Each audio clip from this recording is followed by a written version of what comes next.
Person. Mama niya, papa niya, person. No? Siya yung nagmahal. Love is sweeter than second time around. Bakit ko nasabi ito? Kasi unang-una po sa paglikha po ng Diyos sa atin, pag binasa po natin ang Psalm 139, verse 13 to 14, pag binasa po natin yun, nakalagay po doon, we are fearfully and wonderfully made by God.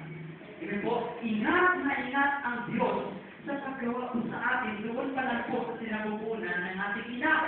Amen? At yung unang tao, kung paano ito ginawa ng Diyos, ibig po, yung creation, sa lahat po ng bagay na ginawa ng Diyos, sa tao po talaga pumilos ang Panginoon.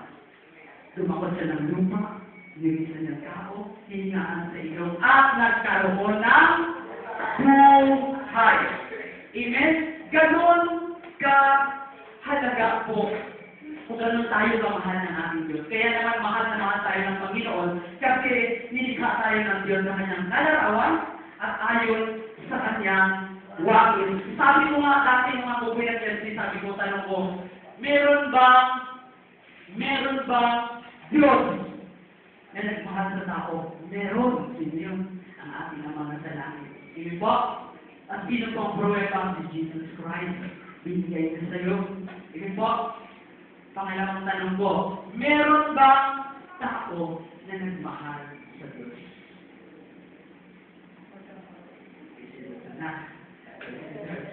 Meron! Sino yun? Sabihin mo ako. Ako yun! Amen? Meron bang tao na nagmahal sa Diyos? Sino yun? Yun! Ikaw natanggap mo ang Panginoon. Amen po ba? Amen. Dapat lang na mahalin mo ang Diyos dito. Amen po ba? Amen. Sabi nga, ang Diyos ang mga nagmahal sa tao ng ligtahin niya ito. Amen?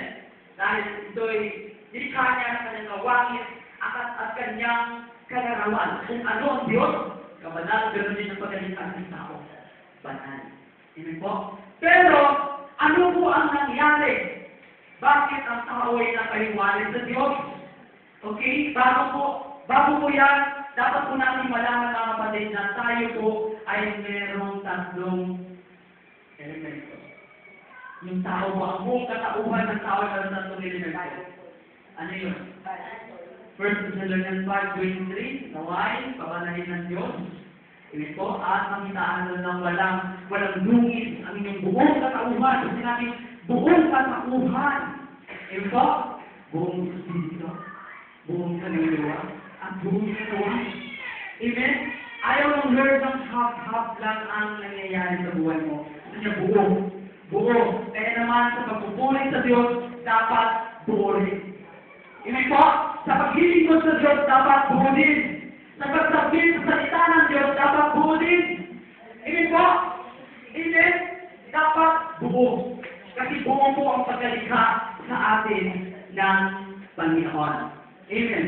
Holy Spirit, ang sabi dito, yung Spirit na yun, the breath of life, the Zoe, na kung saan po, pag tayo po ay namatay, ang hininga ng Diyos na ito ay babalik sa Kanya to dahil sa Kanya po ito nanggaling.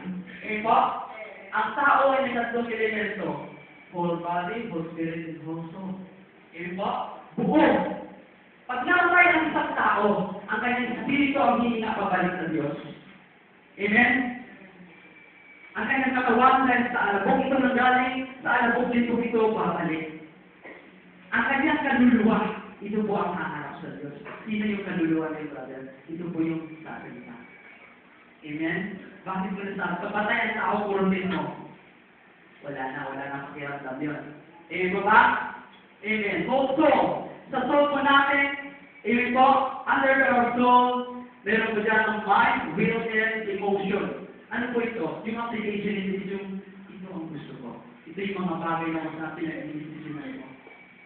Amen po, sa buhay ko na ito. Kasi ito ang gusto ko eh. Ito ang gusto ng salita ng Diyos eh. Gumawa ka ng mabuti, ipangaral mo ang salita niya, itaas mo si Kristo, magpuri ka sa Diyos. Anong gusto mo? Ito ang gusto